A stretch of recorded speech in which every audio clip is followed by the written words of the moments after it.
So the last 72 hours have been absolute insanity. Obviously the situation with MrBeast star Kris Tyson appears to be reaching its conclusion, but I do have a sneaking suspicion that things are about to get much darker for Kris, like I'm talking about them possibly being investigated in a legal way. In today's video, we have MrBeast's response to the drama, his decision about what to do with Kris in general. We have things from Jimmy's past being dug up involving the Catch Me Outside girl. Basically, they're trying to cancel MrBeast at this point. We have someone else coming forward who was good friends with the lava character who we discussed in the last two videos, claiming that Kris did him wrong as well, back when he was still a teenager. So first, let's talk about MrBeast's response that came out and kind of broke the internet last night. 37.5 million views on this puppy. Over the last few days, I've become aware of the serious allegations of Ava Tyson's behavior online, and I am disgusted and opposed to such unacceptable acts. And I wish he would say the acts that he's talking about, but obviously for legal reasons he probably cannot. But I won't lie, Jimmy, we did see you looking up at that poster that was in your living room. During that time, I have been focused on hiring an independent third party to conduct a thorough investigation to ensure I have all the facts. So MrBeast is turning it over to a legal team.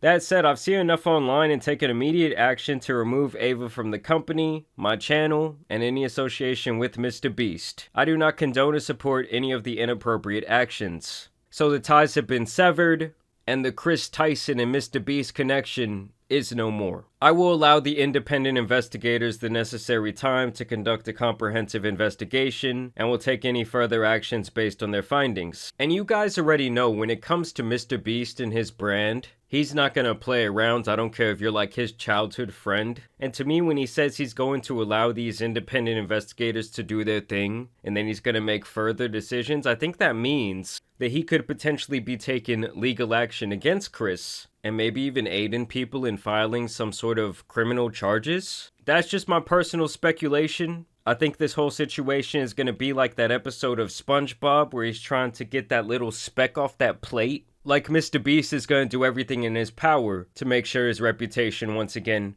hopefully becomes squeaky clean, at least in his eyes. And I did want to cover Kris's full response because in my last video only the first tweet had come out, where he gave this weak ass apology and almost like made himself the victim, saying, "Oh, I'm gonna step away from my mental health and from my family." Like, buddy, your wife or former wife, she needs a restraining order. So he also says, "I want to add, I never anyone. The person who gets brought up in these accusations, Lava, has vocally supported that they are false." Yeah, real good job, Kris. There's no chance that he was just scared for his fucking life, right? There's no chance that he was just scared to lose the biggest connection in his world, right? Having said that, I humbly apologize to anyone I have hurt with my unacceptable social media post, past actions, and to those who may feel betrayed by how I used to act online. To lump these two factors together to create a narrative that my behavior extended beyond bad edgy jokes is disgusting and did not happen. In the past, I have learned that my old humor is not acceptable. I cannot change who I was, but I can continue to work on myself. The thing is, Kris, it wasn't just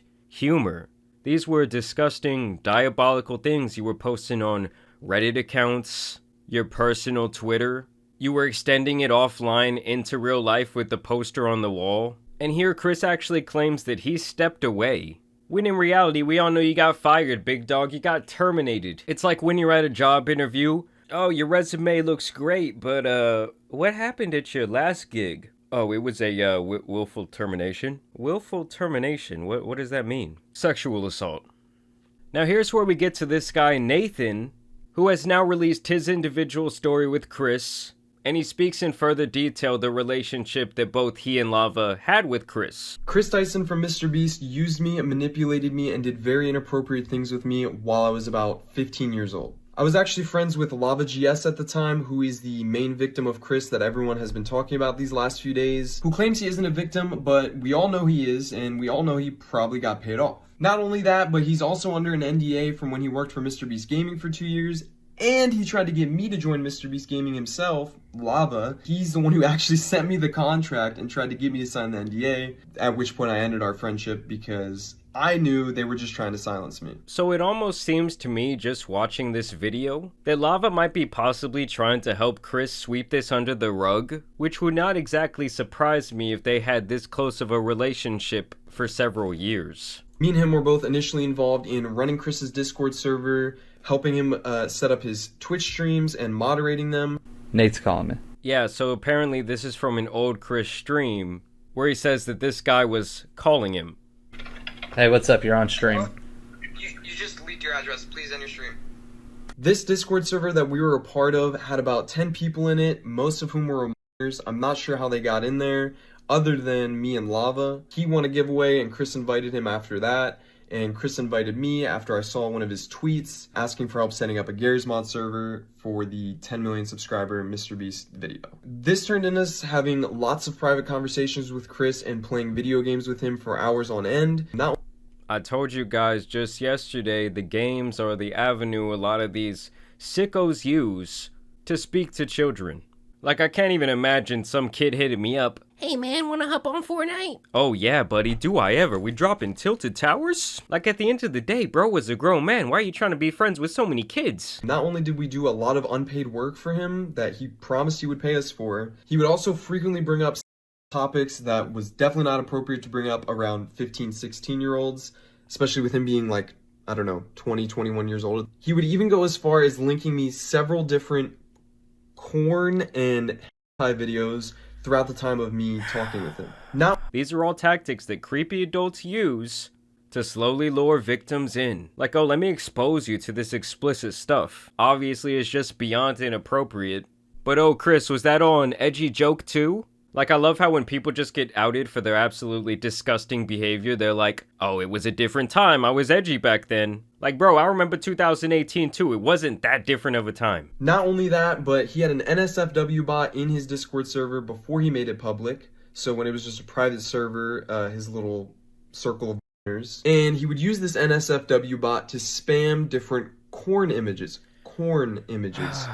alongside all these 15-year-olds. He would also frequently call me dad and daddy as well as the others, which I guess we all kind of just took as a joke at the time. You have to think this is someone who we looked up to at the time, we idolized, we thought was the coolest person in the world, so they couldn't really do any wrong in our eyes. And that's the point I really wanted to drive home about the Lava character, is that I still see him getting bashed a lot online, but it's like, we can't really judge him for the way he's acting when he has potentially been done so wrong for so many years and almost been, like, brainwashed. And the thing that really makes me sad is that these were a bunch of kids who probably thought, oh, we're living out our dream, we're getting to talk to our idol every day, we're getting to help him with his work. When in reality, Kris was just abusing their power and influence, and sadly these young kids couldn't see it. Now here's where we get to the portion of the video where they're trying to cancel MrBeast. First, they were trying to connect him to that creep Shadman due to this reply, where Shadman had posted this picture of MrBeast holding this blank whiteboard where he typed in there, need big T anime GF. LOL, just random at MrBeast YT meme on Shad. Love it. And MrBeast says, this is all we've ever wanted, we can quit now. And don't get me wrong, it is a little strange that he says this is all we've ever wanted when they had that poster up in their house. But if this is Jimmy's only interaction with anything regarding Shadman online, I mean, obviously it's definitely not worth a cancellation. Leon Lush, who was a co-owner of that podcast, actually stepped in to try and give more context. Just wanted to chime in regarding this old podcast clip of MrBeast currently trending because I also happened to be in it and I was there. So hopefully I can offer some honest perspective beyond a Twitter account farming engagement. Now, for context, this was a long time ago at the beginning of our YouTube journey, when being edgy was a content strategy. Cringe in hindsight, but those were the times. Here's the first part of the clip. I mean, honestly, I am kind of tired of people using that edgy excuse, but it is what it is. Now, it's hard to hear, but after the "you wouldn't put your dick in her" statement, I think it's important to note he says, "I wouldn't do that, she's way too young," after the initial unfunny joke. Also relevant was our general demeanor at the time, as he also said this at another point in the podcast. Don't tell me manifestation isn't real, because here we are, almost a decade later. But I think we also have to say that comments like that, like, I don't know, I just don't really find any humor in them.